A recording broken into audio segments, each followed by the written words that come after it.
Speaking of your father, what was President Marcos like as a father growing up? Kasi how old were you when he was elected, Bale? Bilang presidente? Yung unang birthday ko sa palasyo was 8. 8 years old.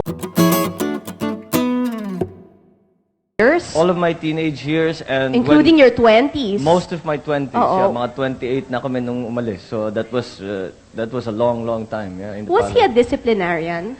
Well, hindi naman sa disciplinarian in the sense that he would make very clear kung anong hinahanap niya sa inyo, what he expects from you.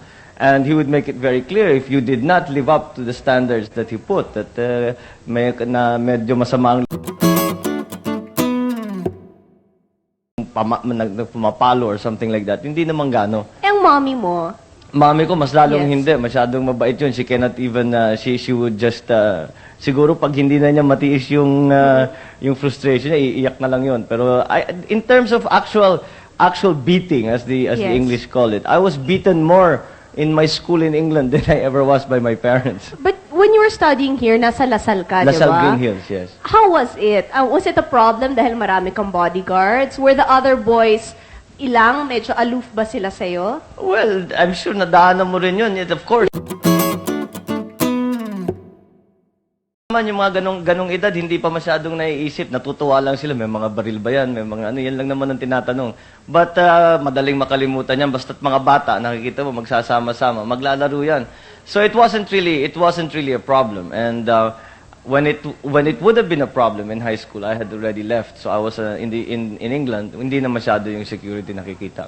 Nung when you were growing up, did you have children's parties sa Malacanang? Oh, madalas. In fact, yung mga children's parties namin, yung mga party namin mga magkakapatid, doon na ginagawa sa palasyo because we would invite a lot of people. They would have performers and things like that. We'd have great parties in the palace.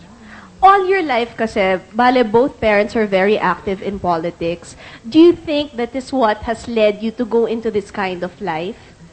Oh, hindi mo maiiwasan. There is no way. The only way you can explain my having entered politics is definitely because of how my father really that he even said it in his when he was still alive that he would say, I have committed not only myself to the work that I have done. I have not committed only my person, but my wife and my family too. And the time will come when you will find that you have no choice.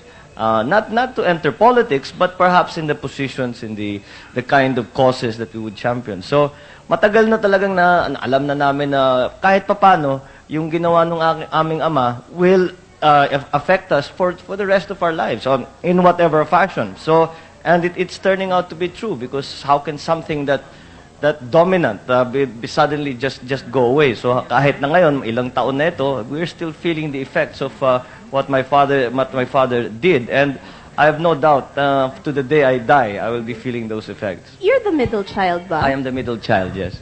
How is it? Kasi ako youngest so medyo nabe-baby talaga ako. Ikaw middle child, only boy pa. Siguro, I don't know. It never felt Dominating bang ate si Aimee? Hindi naman. Ate. She was a proper ate. Tinuturuan kami. Halimbawa, nung bata pa kami, nung una kaming dumating lalo sa England dahil hindi kami marunong. Bakit kayo pinadala sa England? Mostly security. Yes. Madami kaming problema sa security dahil ako, maraming Anong mga year kidnap na when you threat. went to England, I Bale? left for England in 1969. My first, 70. 70 was my first year there. And then, you stayed there until when? I stayed there for almost 10 years until until I left for University of Pennsylvania. Nag-Wharton ka, di Yeah, ba? that's when I went to Wharton. Yeah. Do you feel na those 10 years helped you a lot? Kasi at least, medyo ordinaryo kang citizen. Malaking bagay dahil in fact that was one of the reasons, no, that my father. But of course he would have preferred na dito kami nakatira sa Maynila. How did you keep in touch with what was going on dito? It Kasi wasn't syempre when martial law was declared, you were abroad. It wasn't easy. I was when martial law was declared, we had expected something dramatic to Yes. happen. Because marami ng beses na my dad would say that this is a real problem, we may have to do this, we may have to do that. But in general, how did we keep up? My parents would send us newspaper clippings.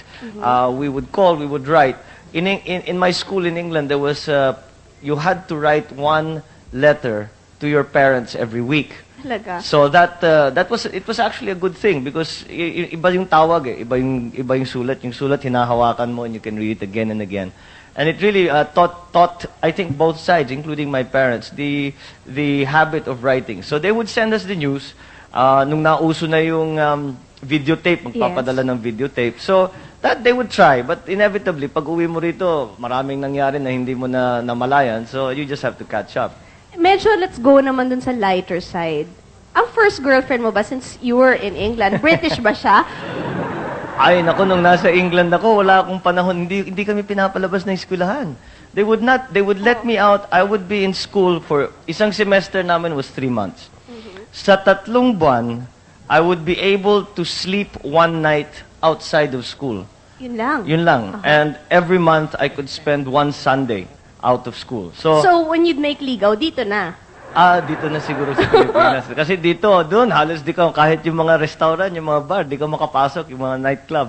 Eh dito, hindi masyadong stricto, kahit basta't may kasama kang may edad, they will let you in. Do you feel na a lot of the girls were fawning over you na pinagkakaguluhan ka dahil Bongbong Marcos ka? Or do you think it's your charming personality? I don't know. I don't know that they were fawning over me to begin with. I don't know kung bakit lahat ng tao, ang kanilang impression sa akin are that the women were fawning over me. Believe me, there were times kung I would be calling, trying to get a date, and I couldn't get a date. Why suddenly this image of yung you tell me if I'm right. Yung pagganak ng presidente, that last mga 5-10 minutes, unless may complex na talaga yung tao, yung talagang galit sa'yo dahil anak ka ng presidente, wala ka na magagawa. But karamihan naman ng mga tao, pagka nakausap mo na, after 5-10 minutes, wala na, that's over. Except for the fact that you're surrounded by Would anybody have the guts to say na, oy, pare, galit ako sa'yo, bakit ganyan naman ang mga magulang mo? Would they dare do that to you? Hindi naman. Meron, magkikriticize sila pero hindi yung galit ako sa'yo. Sasabihin, bakit naman ganyan? Alam mo yung tao, hindi ganyan dapat, hindi tama ang ginagawa, hindi ganyan ang tingin sa ginagawa ninyo, etc., etc. So, inevitably, that would happen. Kasi naman, if you have good friends, they will tell you what they believe to be the best. Pagka naman sa tingin nila, it's a criticism that is not merely not mischievous or naninira lang, then that's valid and you just accept it. How would you react about the criticism hurled at your parents through the press and through the mass media? But before you answer that, we're going to pause for a while. Napaka-interesting ho ng ating discussion with Mr. Bongbong Marcos. Please don't go away. Criticism kung tawagin, let's say sa mga payagan, sa radyo, sa TV. Well, we have been experiencing my father's political life for a long, long time. I remember in 1963-64 when he was Senate President, wala kaming narinig kundi oust Senate President Marcos every day. I remember that. So we've been used to this kind of thing, no? And kahit papano, if you're in politics, there's no way around it. Wala ka namang magagawa na lahat masaya eh. Merong magkikriticize kahit ano pang gawin mo. So you just have to take it as it comes.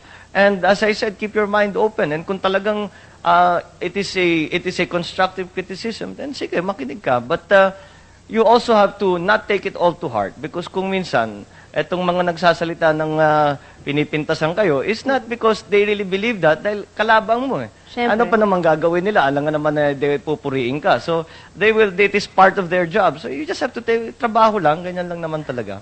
Bong, how many % of your father's ideology did you believe in?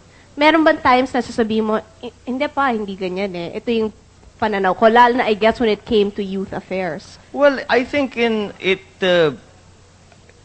came after it so happened that when all this turmoil was going on here, I was in England studying one of the subjects I was studying was political science. And many times, especially when it is explained to you in a very idealistic way, as it is in school, sasabihin ko, di kung ganun, bakit yung sa amin ganito? And uuwi ako, Dad, explain mo nga sa akin ito. And we would argue. And I came around to his way of thinking. And in terms of the pure fundamental ideology of what my father was espousing, I think that still is valid even today. Of course, the time has changed and much has changed. The Philippines has changed. The Philippines have changed. Do you talk to nandito ako nung pinag-uusapan ng kabataan. Ang kabataan ngayon, napakalaking iniba na kaysa sa kabataan na nakaraan. Do you think pwede pa tayong bumalik dun sa, could it be possible na martial law would come back to the Philippines? Could a person be as strong as your father was? Or do you think we have enough electoral safeguards ngayon at malakas na ang Senado at Kongreso na imposible nang mangyari yun ulit? Well, speaking as an oppositionist, I don't know.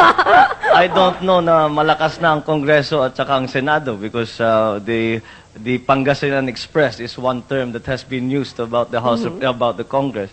But I think it is not how my father was able to consolidate his foundation was really the key. And if we are going to talk about martial law, ang martial law, ang inaasahan mo, ang sinasandalan mo diyan, ang militar. Yes. At kung ang militar ay hati, wala kang hindi mo magagawa ang martial law dahil pag nag-declare ka ng martial law, kalahati lang sasama sa iyo o ilan lang ang sasama sa iyo. Yung iba tumututol, kakalabanin ka pa. So it won't work. It really, many people have the impression na naging ganun yung ama ko dahil naisipan niya mag-martial law. Hindi sa ganun. Ang nangyari, inisa-isa niya yan and he had to consolidate his power, the foundations of his power. And you cannot, it is not something that you do by the stroke of a pen.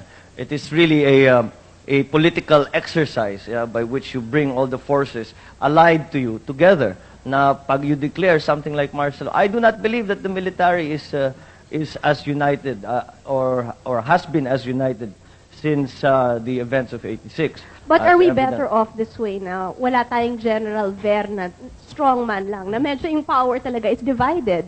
We are talking about friends of mine, so I would beg to differ. I would beg to differ about your outlook. So, but I don't know. The military should really be as one. And it is, I spent a little time in the military.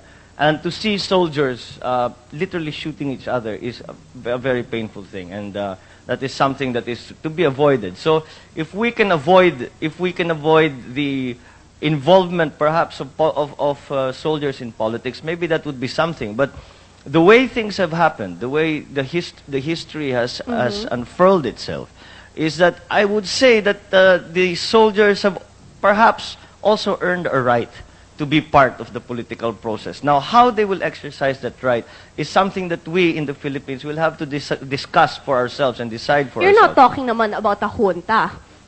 No, not necessarily. Not necessarily. You see, there is an idea, especially from the Western governments, that the civilian authorities over the military should be paramount. I agree with that.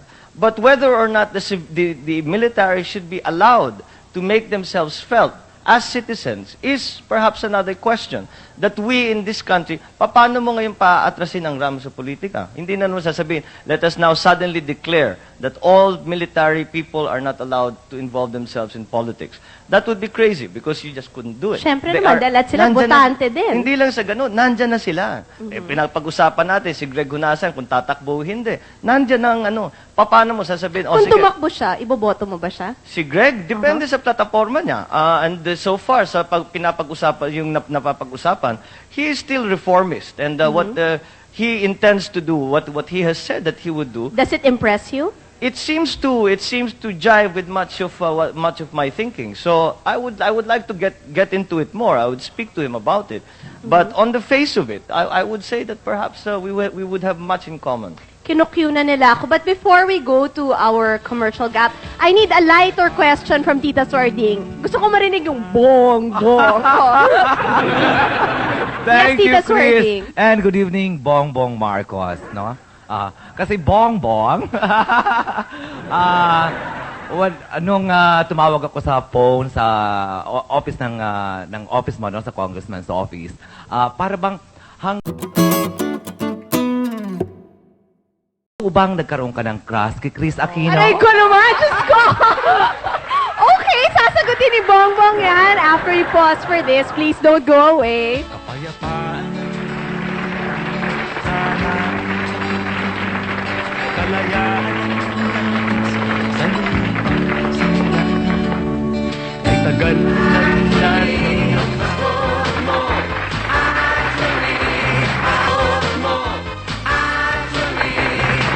We're back, Arnelli. Ay, ako na pala.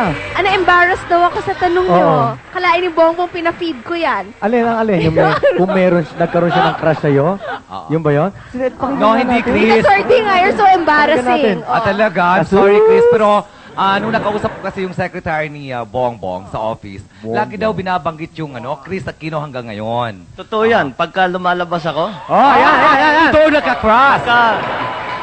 Hindi, is it because siguro may Romeo and Juliet mentality talaga ang mga that's Filipino? absolutely right. Pagka lumalabas ako at nagsasalita ako before people, siyempre, at one point, mag-open forum kung minsan, or sa press conference, lalo sa kabataan, laging tinatanong, kung ikaw ba'y papasok sa larangang pelikula, papayag ka ba na leading lady mo si Kris? Yan ang mga tanong nila sa akin. So, up to now, yan napapag-usapan dahil nga dun sa nabanggit mo. Yung nagawang Bongbong yung and play. Chris Alam mo, na Yes, Señorita I have a Preciosa. follow-up question para kay Congressman. I understand your wife is a lawyer.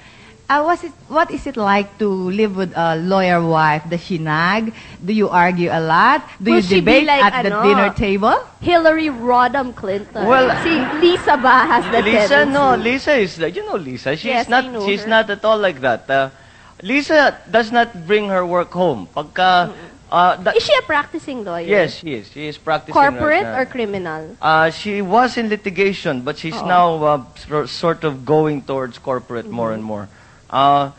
On a professional basis, lalo na in my work, I need legal opinion. And kung nagbabasa ko or something, and there's nobody else to ask, I need a legal opinion. I am lucky to have my wife. So to be you able work to- hand in hand with Well, your wife? no, we in terms of profession, because she is a professional and she's a lawyer and she's a very good one because I've worked with her. And so when it comes to lawyering, sasabihin ko, hindi naman talaga ako abogado, so tatanong ko sa How kanya. active is she in politics? Does she go house to house din pag kampanya? Or She's slowly getting into it. You know, hindi naman siya sanay sa politika. In fact, pagka sinasabihan siya na kailangan siya pupunta rito, lalabas dyan, she always says, I'd rather work quietly behind the scenes, maybe help with the arrangements and how all is that. your mom as a mother-in-law? Oh, she's great. She's great. talaga? Oh, yeah. In fact, I always tease her that she's nicer to the in-laws than she is to her actual kids. She's much stricter with the kids. With Greggy and Tommy and Lisa, she's always very supportive. Pero sa inyo, Well, sa amin, iba na talaga pagka-anak, magkamali ka lang, anak mo yun, you know. She says again, it's those levels of standards that my father said. I suppose it's the same kind of thing that she's trying to continue to keep uppermost in our minds, that there is a level of standard that you how Okay, old is your excuse me. son now? My son is 10 months. Oh, 10 10 months. months Mag old. 1 year na. March na pinanganak. So, do you think na your son will also be geared towards following in your footsteps? I always say that my son will not be pushed, or he will be exposed to everything that goes on in the real world. But he will have a choice, and he will have a choice. He can be a musician, he can be a writer, he can be a politician, he can be anything he wants. Speaking of Chris, exposure, Chris. sorry Nel, last question ito kasi. Meron lang Kasi sana itong- akong gustong ipagawa eh. Hindi, Oo, sige, tungkol sige, lang sige, sa sige. exposure Oo. kasi. Kasi di ba, ang 1986 had a profound effect on my life, as I'm sure it had a profound effect on your life. Do you think na with what happened, did it bring your family closer together? Dahil di ba, in the face of adversity talaga, sino bang nag-unite kung hindi yung magkakapamilya? Totoo yan. At pagka sinasabi sa akin, what are the good things that happened, because of this, the exile. And sinasabi naman nila, sinasabi ko, isa sa pinakamagandang nangyari, talagang naging malapit kami mga pamilya. And Yes. I wasn't married yet then, but my sisters were with small children. And sinasabi nila, mas mabuti na rin in a sense that they now found the time, kasi kung hindi nangyari yun, they'd be working, they'd be doing things, hindi nila nakikita yung kanilang anak. Whereas now, they are able to when we were in exile, they could spend time yung walang ginagawa. Was it a difficult adjustment? Kasi for us, it was a very difficult adjustment because biglang walang adjustment period, 'di ba? Normally when someone is elected, meron kang time for yung ano, 'di ba? Like in the Yeah. States, from November, January pa bago nagkaka-inauguration. So, maganda yung turning over. Ito bigla-biglaan. Sa inyo ba how did it feel na biglang hello, goodbye Philippines, hello America? It was shocking. In the pure sense, you were Nalaman mo ba kung sino yung mga tunay na kaibigan? Oo. They say that's what normally happens. Well, talagang makikita mo talaga kung Marami sino ba yung talagang didikit o hindi. balimbing, Bong? Yes. Bakit? Sorry. As we've mentioned, this is history in the making, Oo. Pero matagal-tagal bago maulit ito Masagot na... mo muna sa kanya Oo. yun, Teka, yung mas tungkol sa maganda- balimbing. Ay, yung balimbing. Oh, sige. Oo, marami mamaya pa talaga. makopa naman yung sabi mo. Sige. Kung maraming balimbing, hindi, alam mo, ang tingin ko ganito, people are not, hindi naman masama ang tao. Meron masama talaga na hindi naman kailangan mamintas pa marami pang sinasabi. But there are people na makikita mo, that's their survival din Hinate mo ba kami? Never. Ano yun? Hindi, Teka, ito na nga. Ito nga magandang kasi I was segue dyan. explaining that to him. Chris, Kasi Sige nga. before, I was telling him na I was a year and a half, tapos sabi ko, kulang na lang isipin ko meron kayong mga horn sa ulo nyo. Dahil, syempre, di ba yun ang kinalakihan ko? So, I Sige was nga, sige wondering nga. kung was the situation the same for them? Well, I think, in our case, because we have, as I said, been in politics for a long time, yung mga personal na namin, hindi masyadong pumapasok yan sa hate and love. And, well, siguro sa umpisa, when unang reaction mo, sasabihin mo, bakit naman ganito? Bakit yung mga tao ngayon? But after a while, lalo na yung sa 86, nung nasa Hawaii kami, sabi mo, ganun talaga ang buhay. Wala kang magagawa. Just get on with it. And again, we really came to the conclusion that to cloud your mind with all of this emotion, especially when you're talking about your public life, is a dangerous thing. So, iniwasan namin yun. And with all of- Nakakayanan nyo yun to separate it. You have to. You just have to. Okay, Arnelli, go. Eto na. Naku, nakabuelo rin ako. Sorry! Alam mo, ibang klase ka talaga. Nag-absent ka lang ng isang Lunes Nag-turbo ka na Hindi, nandiyan si Kasi nga, Tito Jo Marie, katu- nagpapa-impress. Diba? You are very, very good. Pero Chris, alam mo, sinabi nga natin, history in the making ito na interviewin mo si Congressman Bongbong Marcos. Now, hindi na tayo siguro makakapag-antay pa ng isang beses na maulit ito. Na kung sakasakali, magkabaliktad ang sitwasyon na si Congressman ang may show at ikaw naman ang i-interviewin. Interview. Pwede Ano, siya ano kaya kung baliktarin natin for a while? Congressman, is there a question in your mind na noong pa, hindi mo pa namimit si Yes. Chris, puro sa dyaryo lang, ano ang gusto mo itanong sa kanya? Yung mainit-init, Well, I suppose ganun kahit din. hindi political. Kahit hindi Oo, political. wag mo na political. Ay, hindi political. Dahil hindi na wala naman sa larangan politika si Chris. So, I would do. No, I would support. Yung mga nai-headline. Yung sinabi mo, Congressman Natatawa na Bongbong siya. Marcos. delikado na ito. Hindi, yung sinasabi mo, akalain nyo sa amin may sungay na and all that. How did that come about? Because we were Hindi always... naman ikaw siguro personally, but syempre, di ba, ang nakatatak sa utak ko, the reason my dad was in jail was because of your dad. So, tapos, gano'n ka diretso daw. Hindi, totoo naman ho talaga yun. Kasi nga, I was explaining to him, I was only 18 months old when martial law was declared. So, 18 months lang ako noon. So, syempre, ang kinalakihan ko, dumadalaw kami sa Fort Bonifacio. And tinatanong ko, bakit ganito? Bakit ganyan? And syempre, bumabalik sa daddy mo. But then, I remember, of course, na your mom was very nice to my dad nung nagka-heart attack ang daddy ko at ang mommy mo nag-facilitate na makapunta kami sa Amerika. So, hindi naman ako blinded totally na lahat ng ginawa nyo evil. Hindi naman ganon. I once saw your dad when he came to the palace. Yes. Na balitaan namin I was hanging around. Si Daddy nag-iisa sa opisina niya. Sabi ko, bakit walang tao? Bakit walang bisita? Sabi, pupunta si Ninoy, mag-uusap silang dalawa.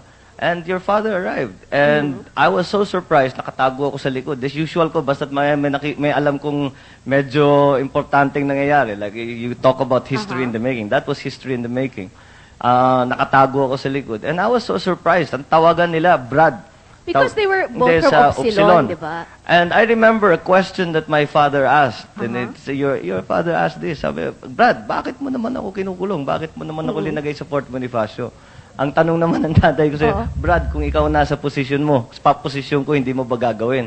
Ayun, nagtawanan silang dalawa. So I suppose they were able to see further than Well, that. siguro, di ba, pagka mag-anak ka, mas matindi talaga yung talaga. nararamdaman Well, mo. sa bagay, kung gano'n ang Kung siguro, papag- if 8 months from now and you were jailed, siguro, yung anak mo rin naman, siguro, yun ang kalalakihan. Kung sino man yung in power at that time, will also be, I guess. Well, I suppose it's inevitable that would happen. Basta especially sa Philippines where the politics is taken so personally. Yes. Napakalaking problema natin yan dito sa Pilipinas. Dapat ang politiko hindi naman dapat pinapasukan ng personal. But In fairness naman, I've always said, every time napapanood ko si Bongbong na napakatalino niya, napaka-articulate na, at mukha naman siyang hindi makakapatay ng tao. So, yun naman ang sinasabi, di ba? Mukha siyang mabait talaga.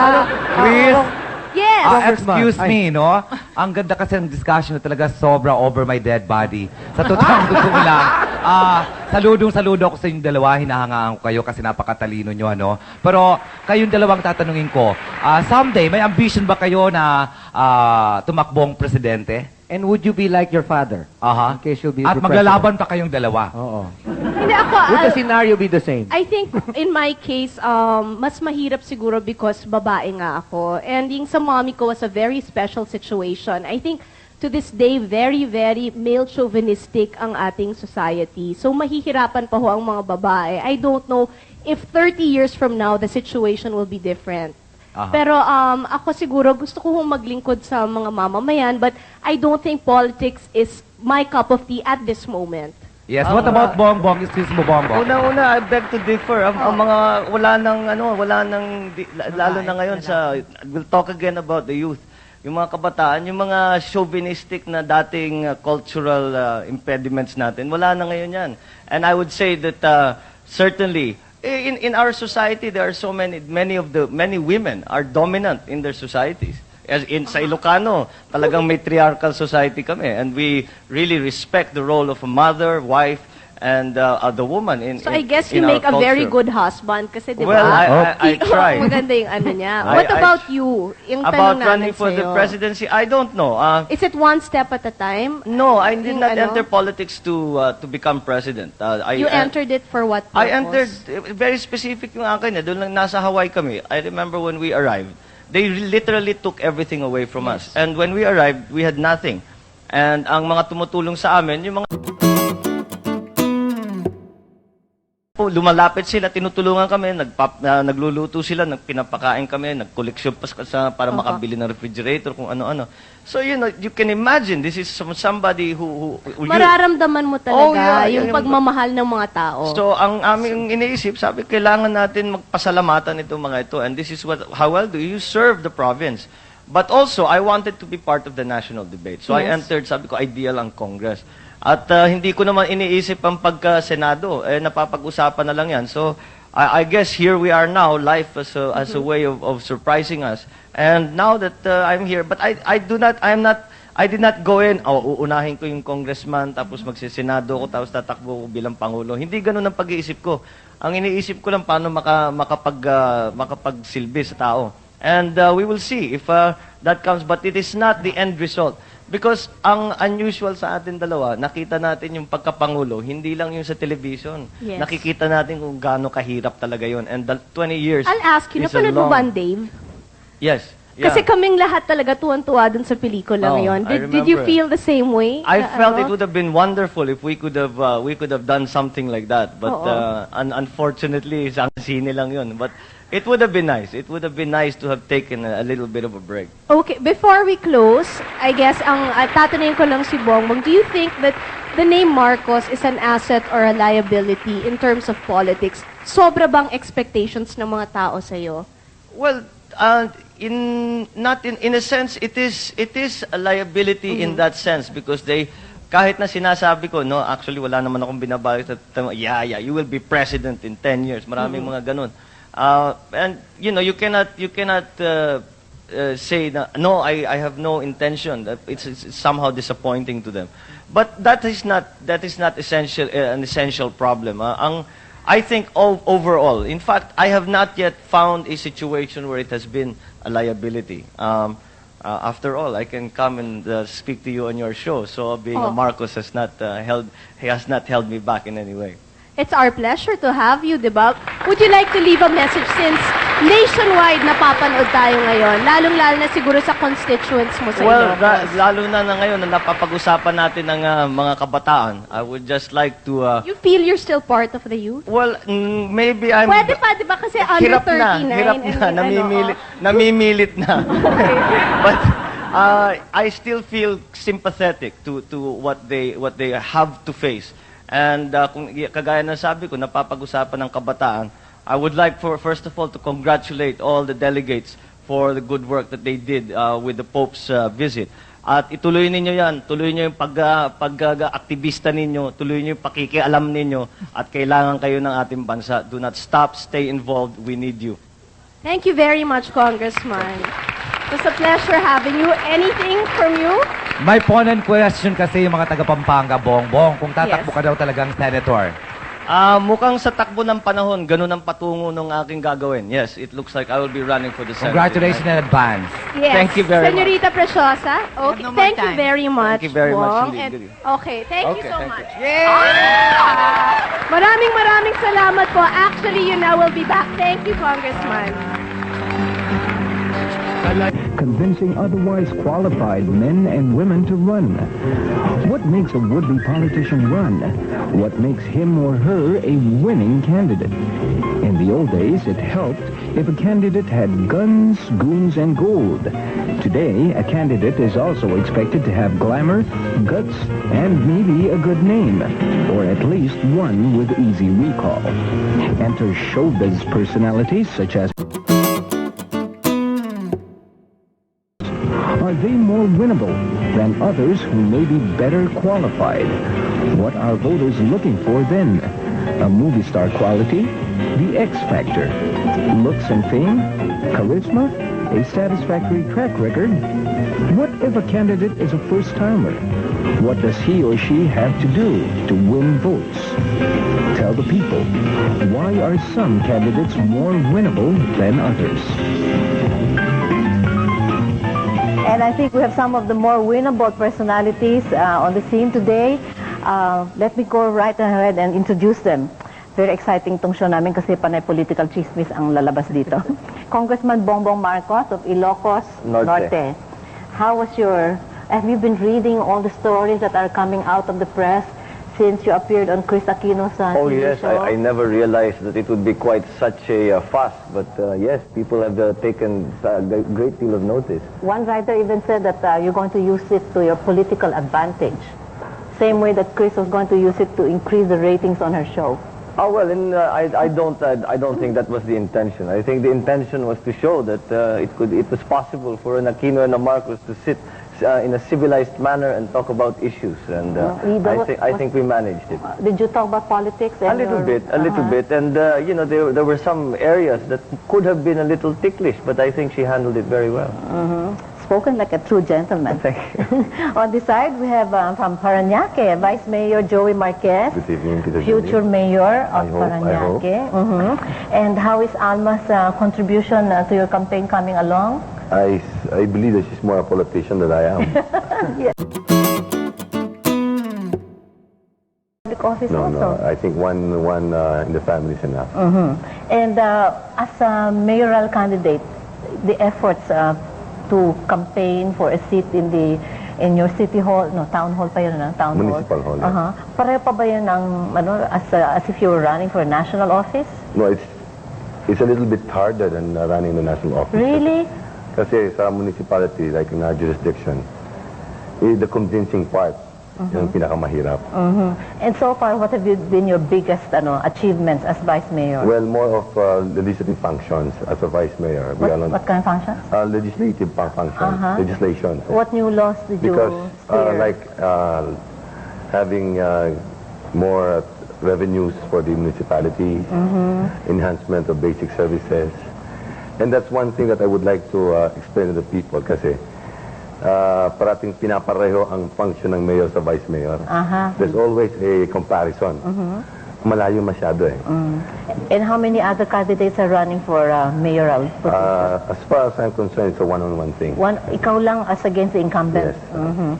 And over here, Miss Baby Arenas, I think the Nationalist People's Coalition, what do you call it? NPC? Nationalist People's Coalition, no? They have just announced that you're in their senatorial slate and Mayor Santiago is out. So that means the cat is out of the bag. You are running for senator. I didn't know. You don't... Nobody told me. Nobody told Because you. I was taping in the other studio and I wasn't able to watch the news, no? But Ronnie talked to me and offered the congressional seat in Makati and Senate or Mayor. Tatlo eh. Tatlo ang in-offer. So I'm so shocked, Julie. Ikaw na naman ang nakascoop na sinabi mo yung they already decided, but we still have to talk. What does your heart tell you? Ako, yun ang sinasabi ko sa aking mga dating kasama at mga kasama ko ngayon, yung tinatawag, Greg, na kayo, at saka yung originals na yung Wednesday group, silang advisors ko, na well, you see, if it will make a difference in the life of the marginalized poor people of our society, I might seriously think of choosing any of those three, no? And I But think, which of the three? and to push through for policies and social reforms. So, sa tingin ko, mas sikreto na muna yata. Kailan ang deadline? Filing I think ng 3, no? certificate of February 3. February 3. Okay, and from Pasay City, Mrs. Elaine Cuneta, who is running for Congress, no? For a congressional seat in Pasay. Elaine, so what party are you? The Cuneta Party? The Cuneta Party. Cuneta Party. Happy birthday. Happy birthday, Nino. Happy birthday party. Good. I don't belong to any party though. So that means you're an independent. Does an independent have a fairly good chance of winning, maybe congressional, mas madali kaysa senatorial? No, maybe it's also based on the constituents. Like maybe it's hard to be in the independent. It's hard to be an independent candidate if you are the first timer.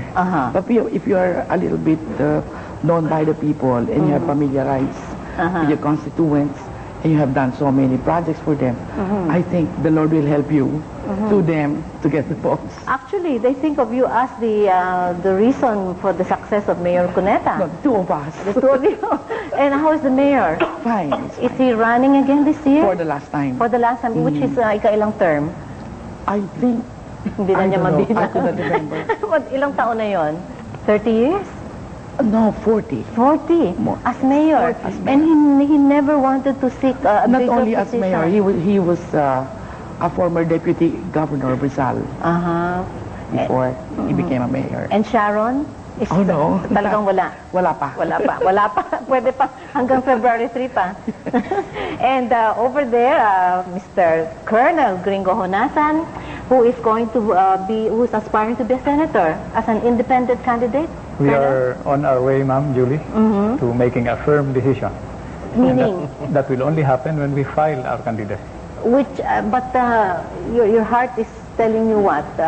Well, we feel that it's better probably to try our luck, present ourselves to the people as a candidate, and run as senator than running for our lives and going underground. But you're a military tactician. Basically, I'm still a soldier at heart. Will that kind of background help you as a politician or first as a political candidate? Well, maybe the issue here is not background, but consistency. Consistency? Yes. Meaning you will be mounting a coup? No, what we were before, during, and after. Whatever we mount. So we have here now two neophytes, Mr. Honasan and Ms. Arena.